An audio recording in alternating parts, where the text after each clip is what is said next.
شیخ Saadi فرماتے ہیں، تم اپنی ہزار غلطیوں کے باوجود اپنے آپ سے محبت کرتے ہو، لیکن دوسرے کی ایک غلطی کی وجہ سے ان سے نفرت کیوں کرنے لگ جاتے ہو؟ یا تو خود غلطیاں کرنا چھوڑ دو یا دوسروں کو معاف کرنا سیکھ لو۔ موتی اگر کیچڑ میں گر جائے تو بھی قیمتی، گرد اگر آسمان پر چڑھ جائے تو بھی بے قیمت۔ کبھی نہیں سنا کہ انسان کو عاجزی لے ڈوبی، انسان ہمیشہ تکبر میں ہی مارا جاتا ہے۔ اپنے حصے کا کام کیے بغیر دعا پر بھروسہ کرنا حماقت ہے، اور اپنی محنت پر بھروسہ کر کے دعا سے گریز کرنا تکبر ہے۔ میں ساری زندگی دو بندوں کو تلاش کرنے میں ناکام رہا، ایک وہ جس نے اللہ کے نام پہ دیا اور غریب ہو گیا، اور دوسرا وہ جس نے ظلم کیا ہو اور اللہ کی پکڑ سے بچ گیا ہو۔ انسان بھی کیا شے ہے، دولت کمانے کے لیے اپنی صحت کھو دیتا ہے اور پھر صحت کو واپس پانے کے لیے اپنی دولت کھوتا ہے، مستقبل کو سوچ کر اپنا حال ضائع کرتا ہے، پھر مستقبل میں اپنا ماضی یاد کر کے روتا ہے۔ جیتا ایسے ہے جیسے کبھی مرنا ہی نہیں، اور مرتا ایسے ہے جیسے کبھی جیا ہی نہیں۔ اگر زندگی اتنی ہی اچھی ہوتی تو کوئی بھی دنیا میں روتے ہوئے نہ آتا۔ جب مجھے پتا چلا کہ محل کے بستر اور خالی زمین پر سونے والوں کے خواب ایک جیسے اور قبر بھی ایک جیسی ہوتی ہے، تو مجھے اللہ کے انصاف پر یقین آ گیا۔ آپ کے اخلاق کی قدر بھی لوگ اس وقت کریں گے جب آپ کے پاس دولت اور طاقت ہو۔ غریب کتنا ہی خوش اخلاق ہو، لوگ اس کے اخلاق کو اس کی مجبوری سمجھتے ہیں۔ شیخ سعدی نے فرمایا، روئے زمین پر اکثریت میں ایسے لوگ ہیں جو دکھ، تکلیف، اذیت، فریب اور دھوکہ تو انسانوں کو دیتے ہیں اور معافی اللہ تعالیٰ سے مانگتے ہیں۔ تو ان سے وابستہ نہ ہو جو تجھ سے وابستہ نہیں۔ اچھی عادت کی مالک، نیک اور پارسا عورت اگر فقیر کے گھر میں بھی ہو تو اسے بھی بادشاہ بنا دیتی ہے۔ اگر چڑیوں میں اتحاد ہو جائے تو وہ شیر کی کھال اتار سکتی ہیں۔ اس سے تو خاموشی بہتر ہے کہ کسی کو دل کی بات کہہ کر پھر سے کہا جائے کہ کسی سے نہ کہنا۔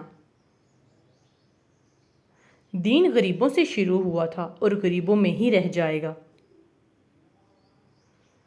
شیخ سعدی سے کسی نے پوچھا، کیسا حال ہے؟ جواب دیا، اللہ کی نعمتیں کھا کھا کر میرے دانت ٹوٹ گئے ہیں، لیکن زبان پھر بھی ناشکری سے باز نہیں آتی۔ میں رب سے ڈرتا ہوں اور رب کے بعد اس شخص سے ڈرتا ہوں جو رب سے نہیں ڈرتا۔ جب آپ مجھ میں کوئی عیب دیکھو تو مجھ سے کہو، کسی اور سے نہیں، کیونکہ اس عیب کو مجھے ہی بدلنا ہے، کسی اور کو نہیں۔ مجھ سے کہو گے تو نصیحت کہلائے گی اور اجر لکھا جائے گا، کسی اور سے کہو گے تو غیبت کہلائے گی اور گناہ لکھا جائے گا۔ ظالم سے بڑا کوئی بدقسمت نہیں، کیونکہ مصیبت کے وقت کوئی اس کا مددگار نہیں ہوتا۔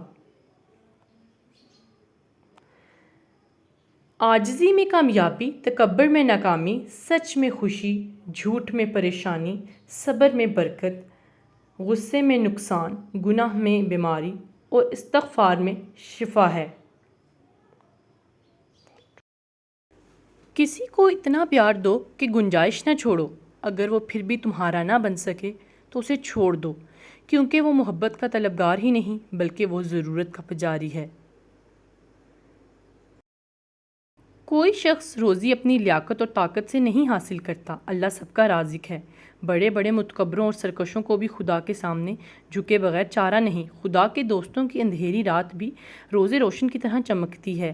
جو کوئی اپنی کمائی سے روٹی کھاتا ہے، اسے حاتم طائی کا احسان اٹھانا نہیں پڑتا۔ جیسا سلوک تم مخلوق خدا سے کرے گا، ویسا ہی سلوک خدا تیرے ساتھ کرے گا۔ اپنا راز دوست سے بھی نہ کہو، خواہ مخلص ہو، کیا خبر ایک دن وہ دشمن بن جائے۔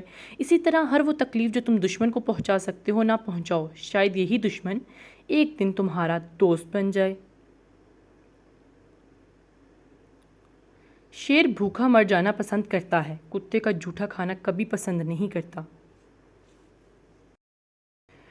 لوگوں نے مجھے بتایا کہ وقت بدل جاتا ہے، اور وقت نے مجھے بتایا کہ لوگ بھی بدل جاتے ہیں۔ ضروری نہیں ہے جو آج تمہارے ساتھ ہے وہ کل بھی ساتھ رہے گا، اسی لیے اکیلے چلنا سیکھ لو۔